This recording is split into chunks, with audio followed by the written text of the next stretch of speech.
मैं चलता हूँ गुरुजी, कल आऊंगा। प्रणाम। प्रणाम। चलते हैं। कल प्रातः आ जाना। हाँ जी।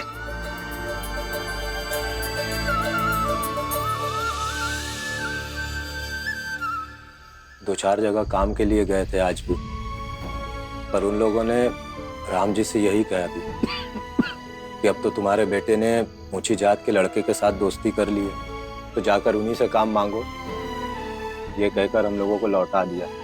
बस पुरंजन, ये बात भीम और रमा को पता नहीं चलनी चाहिए।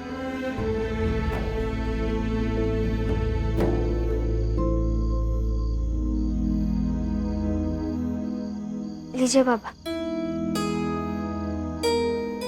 मीठी रोटी बनाइए। उन्होंने फिर से पढ़ना शुरू किया ना, उसी खुशी में। और मैंने सुना है कि उनकी आई जब भी खुश होती थी तो मीठी रोटी ही बनाती थी, तो मैंने भी बनाई।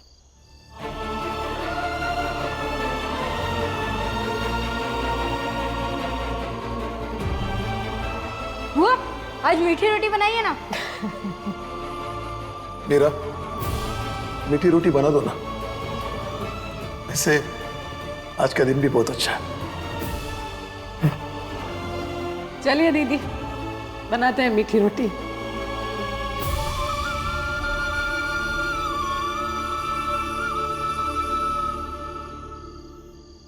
दे बेटे।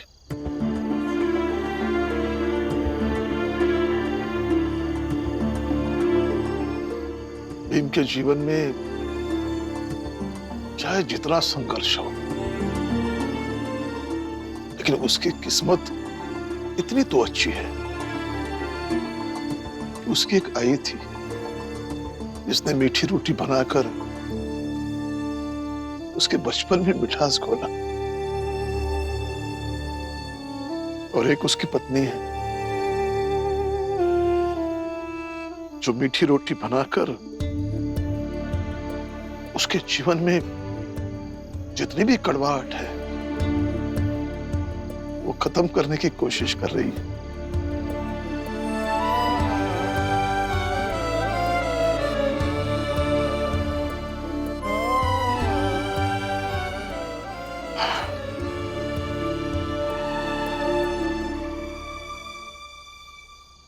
वाह, खाइए मीठी रोटी खाइए।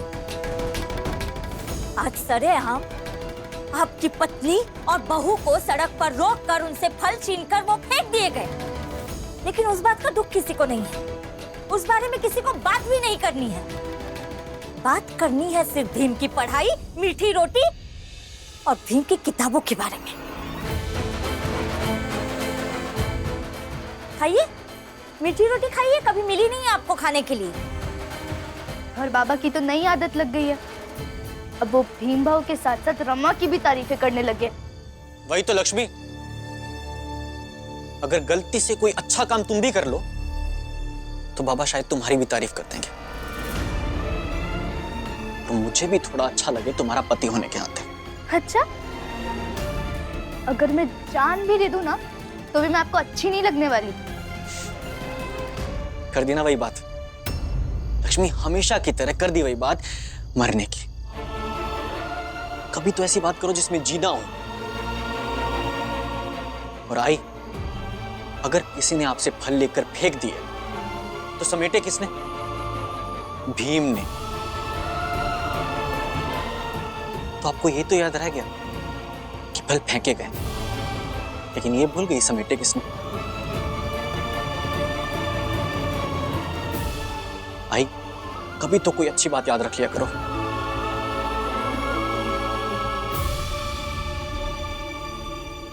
बाबा, मैं उन्हें देख कर आती हूँ।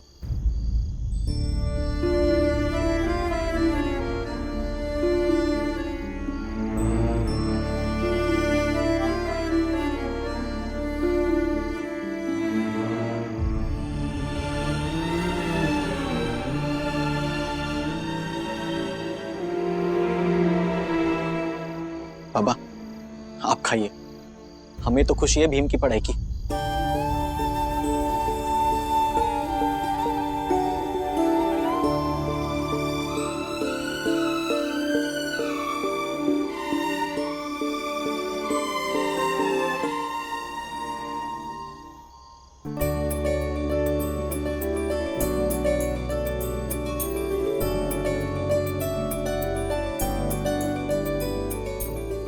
भीम को लंदन जाकर पढ़ना चाहिए, वहाँ पढ़ाई के सारे रिकॉर्ड्स तोड़ देगा ये। लंदन में मैंने जितने भी स्टूडेंट्स देखे हैं, कोई भी तुमसे ज़्यादा पढ़ने में तेज़ नहीं है। एक काम करते हैं ना, तुम पहले यहाँ की सारी पढ़ाई ख़त्म कर लो, फिर लंदन आ जाना, हम आगे साथ साथ पढ़ेंगे।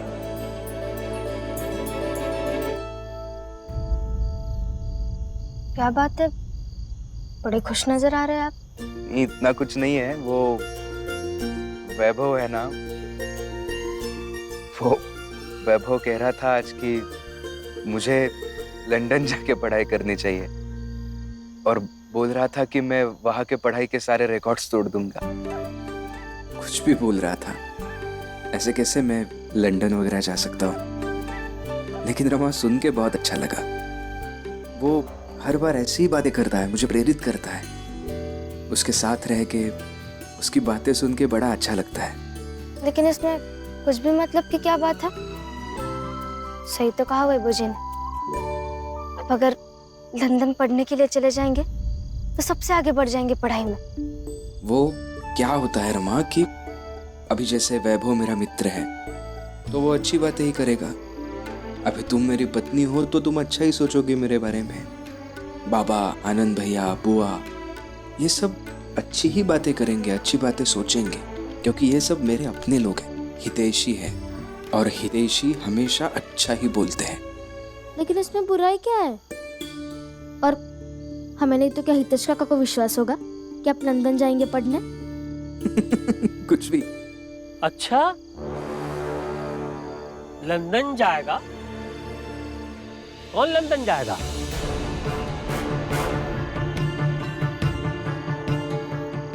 नहीं, कोई नहीं। बताते हैं चाल वाले को, लंदन जाएगा।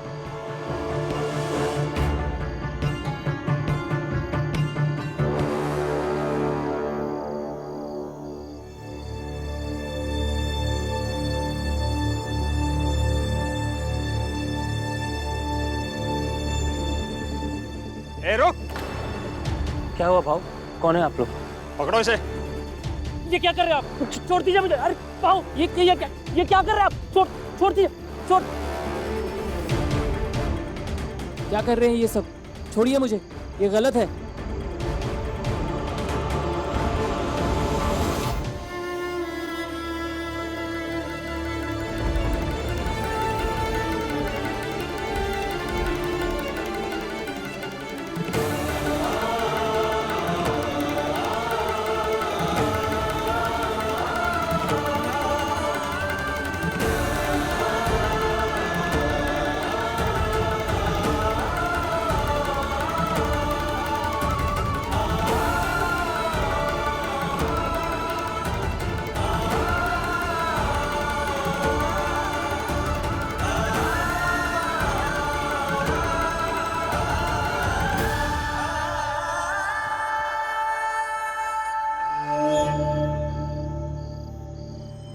आओ।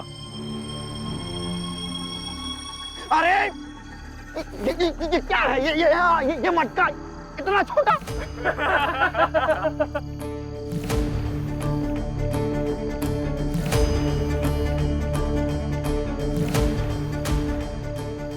अरे वाह, झाड़ू। झाड़ू भी है। वैसे क्या बोलते हैं वो इंग्लिश में वैभव देव? पर्सनैलिटी।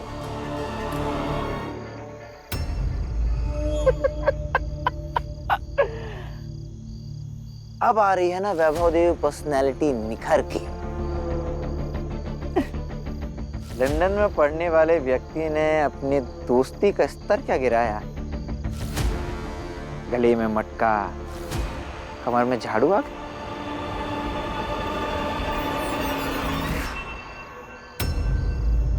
जोखू, नटवर, अरे सब आओ, नीचे आओ। आओ राम जी आ जाओ। हाँ हितेश भाऊ, बताइए क्या हुआ? अरे तुम लोगों ने सुना कुछ क्या? क्या? ये भीम और रमा आपस में बात कर रहे थे कि भीमराव पढ़ने के लिए लंदन जाएगा।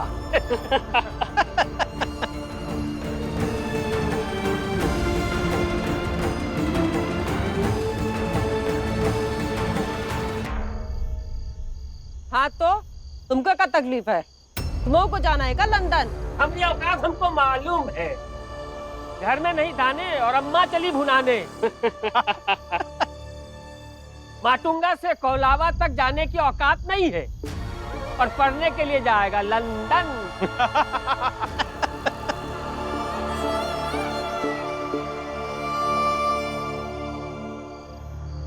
अरे अभी चाहे जहां जावे, अबे तो बस इतना है कि रोजगार पाए ले, वह बहुत है।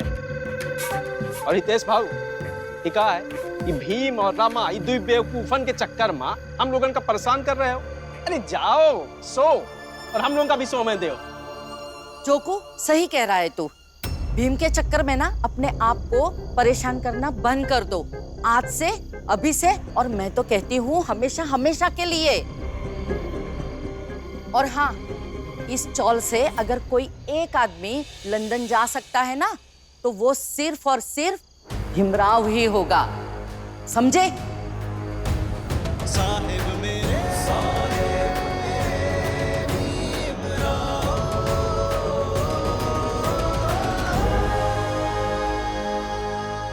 एकदम सही कह रहे हो डलिया अम्मा, हम तुम्हारी बात से पूरी तरह सहमत हैं। अगर इस चाल से कोई आदमी लंदन जा सकता है तो वो भीमराव ही है, क्योंकि इस चाल में भीमराव जी के जैसा कोई दूसरा धूर्त भी तो नहीं है। और बड़ी जात के वैभव जी के जैसा कोई दूसरा दोस्त भी तो किसी के पास नहीं है। क्या पता वैभव जी को ही बेवकूफ बना के लंदन जा रहा हो।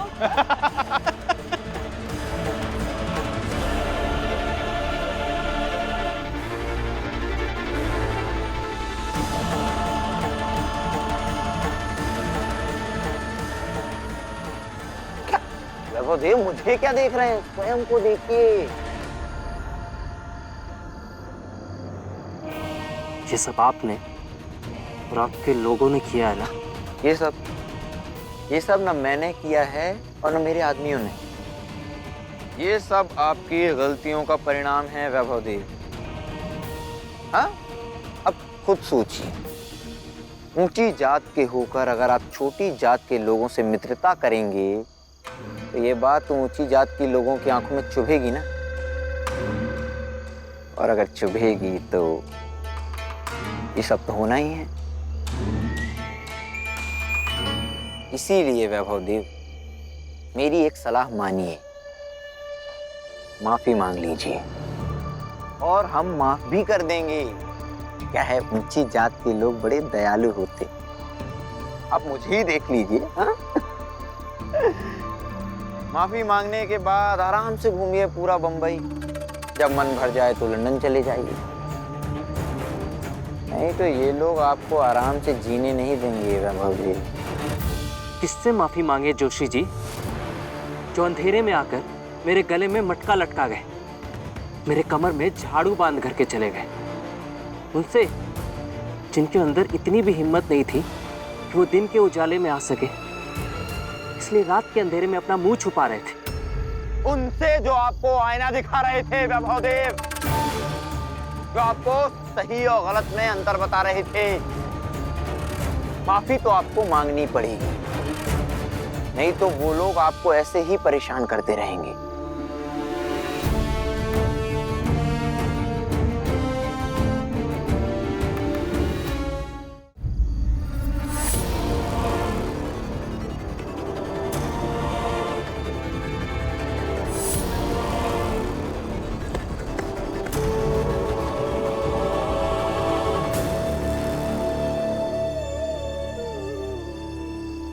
अकड़ नहीं गई वैभव देव, अभी तो ये सब शुरू हुआ है। आगे आगे देखिए, उस भीम के कारण क्या क्या होता है आपके साथ। वो क्या है ना जोशी जी, कि अब तो मेरी अकड़ और भी ज्यादा बढ़ गई है। ये कमर में झाड़ू और गले का मटका ना तो मुझे बिल्कुल भी झुकने नहीं देगा।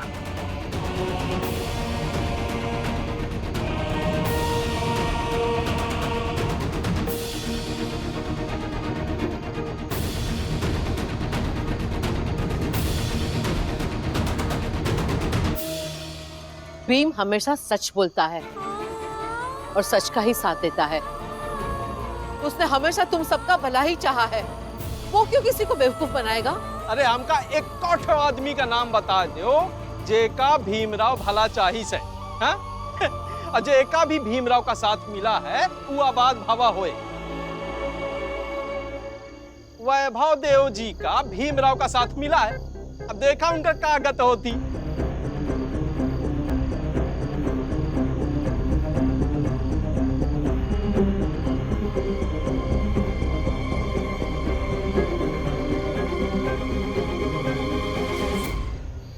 देखो देखो, भीम को सच कड़वा लग गया। भीम किसी की जिंदगी केवल बर्बाद ही कर सकता है और कुछ नहीं।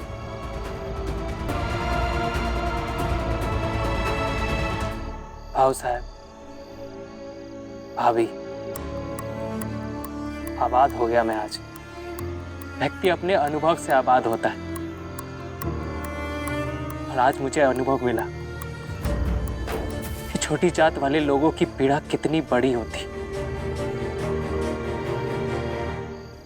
तुम लोग जाओ।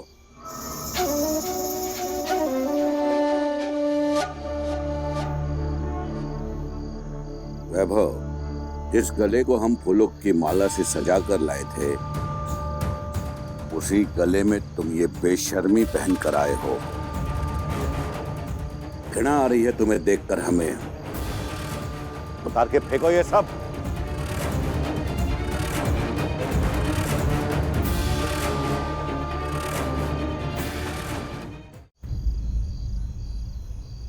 पता है भाऊ साहब, लंदन में जिस कॉलेज में मैं पढ़ता था ना, उस कॉलेज में जब कोई स्टूडेंट कॉलेज टॉप करता है, उसे कॉलेज की सबसे ऊंची जगह पर ले जाकर मेडल पहनाने की रस्म है। और फिर नीचे कॉलेज के सारे स्टूडेंट्स उसके लिए तालियां बजाते हैं। हमेशा चाहता था कि कम से कम एटलीस्ट एक बार तो मैं वो मेडल पहनूं।